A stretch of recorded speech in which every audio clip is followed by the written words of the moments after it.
আসসালামু আলাইকুম এভরিওয়ান, সবাই কেমন আছেন? আলহামদুলিল্লাহ আমি অনেক ভালো আছি। আজকে তোমাদের সাথে আমি একটা নতুন রেসিপি নিয়ে আসছি। এটা হচ্ছে রংপুরের বিখ্যাত রেসিপি ডিম তেলানি। এটা কিন্তু মোর খুব পছন্দের, আমি প্রায় বানাও। তো আজকে যখন বানাতেছি ভাবলাম তোমাদের সাথে বিষয়টা শেয়ার করো। খুব তাড়াতাড়ি এই রেসিপিটা তৈরি করা যায়, ঝটপট বানায়। কিন্তু অতিথি যদি কেউ আসে বাড়িতে বা ঘরের মধ্যে কোনো কিছু না থাকে, ওদের কিন্তু বসায় রেখে এই রেসিপিটা কিন্তু তাড়াতাড়ি রেডি করে দেওয়া যায়। তো দেখতে থাকেন ভিডিওটা শুরু থেকে শেষ পর্যন্ত।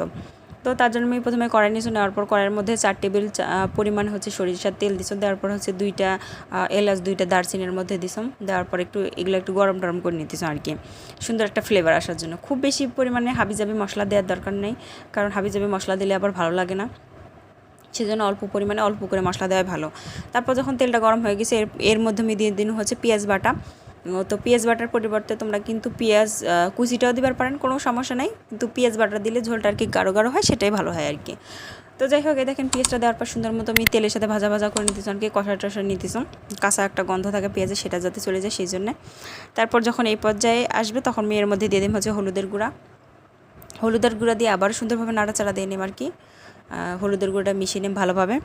এবার সুন্দরভাবে মিশিয়ে টিশিয়ে নেওয়া হয়ে গেলে এখন এর মধ্যে আমি এক এক করে যে বাটা মশলাগুলো আছে সেগুলো দিয়ে দিম।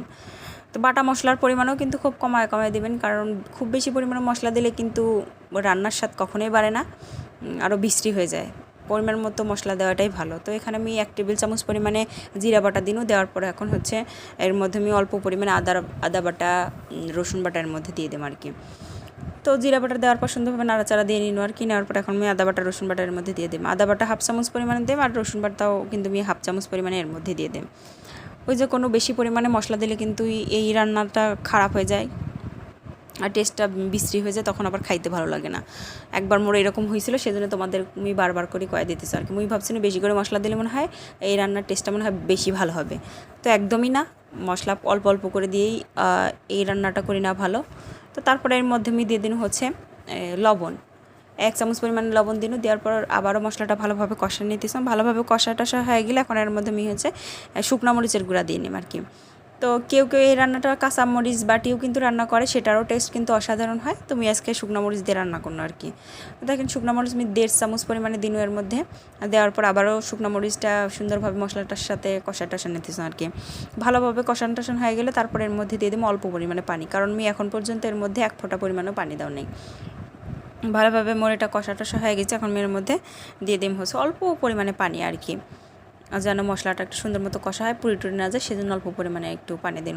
যখন এই মশলাটা সুন্দরভাবে কষা হয়ে যাবে, তেলটা উপরে উঠে আসবে, তারপরে এর মধ্যে দিয়ে দিম হচ্ছে টমেটো সস। তো টমেটো সসের পরিবর্তে কিন্তু তোমরা এখানে টমেটো বাটাও দিবার পারেন, বা আস্তা টমেটো কাটি কুচি কুচি করে দিবার পারেন, কোনো সমস্যা নেই। কিন্তু আমার হাতের কাছে টমেটো সসটা ছিল, এটাই দিন আর কি। টমেটো সসটা দেওয়ার কারণে কিন্তু তরকারির কালারটা অন্যরকম চলে আসছে, মশলার কালারটা। তো এই মশলা দিয়েও কিন্তু অনায়াসে 1 প্লেট ভাত সাবার করা যাবে, কোনো ব্যাপার না। কিন্তু এই মশলা তো আর আমি ভাত দিয়ে খাওয়ার জন্য বানাতেছি না, একটা রেসিপির জন্য বানাতেছি, সেই জন্য আর কি। তো যাই হোক, মশলার কালারটা কি সুন্দর চলে আসছে দেখেন খালি, মানে সেরকম লোভনীয়। তারপর আমি এর মধ্যে দিয়ে দিন হচ্ছে 1 কাপের একটু কম পানি আর কি, 1 কাপের কাছাকাছি আর কি। দেওয়ার পর এখন অপেক্ষা করে পানিটা টকবক করে উতলে ওঠা পর্যন্ত আর কি, জাল হওয়া পর্যন্ত।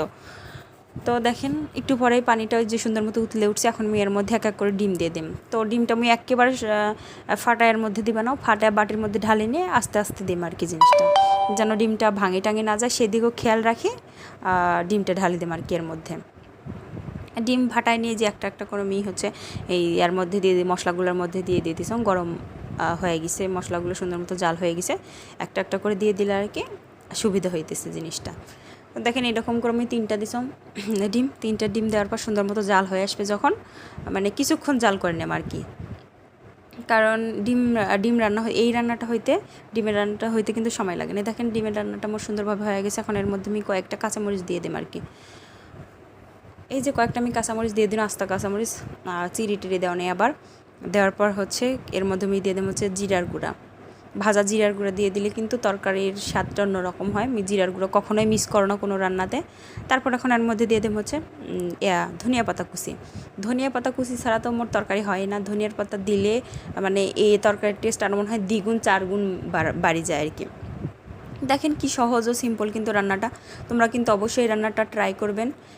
তোমরা যারা রংপুরের মানুষ আছো তোমরা তো অবশ্যই খান, আর যারা অন্যান্য অঞ্চলের মানুষ আছেন অবশ্যই কিন্তু এই রান্নাটা একবার হলে ট্রাই করবেন আর কমেন্ট করে মোক কিন্তু অবশ্যই জানাবেন। যদি এই রান্নাটা একবার কাউকে এইভাবে রান্না করে খাওয়ান, সে কিন্তু দ্বিতীয়বার আবার রিকোয়েস্ট করবে যে এই রান্নাটা করে খাওয়ান আর কি। তো যাই হোক, অবশ্যই মোর এই ভিডিওটা ভালো লাগলে লাইক করবেন, কমেন্ট করে জানাবেন যে ক্যাঙ্কা হলে মোর এই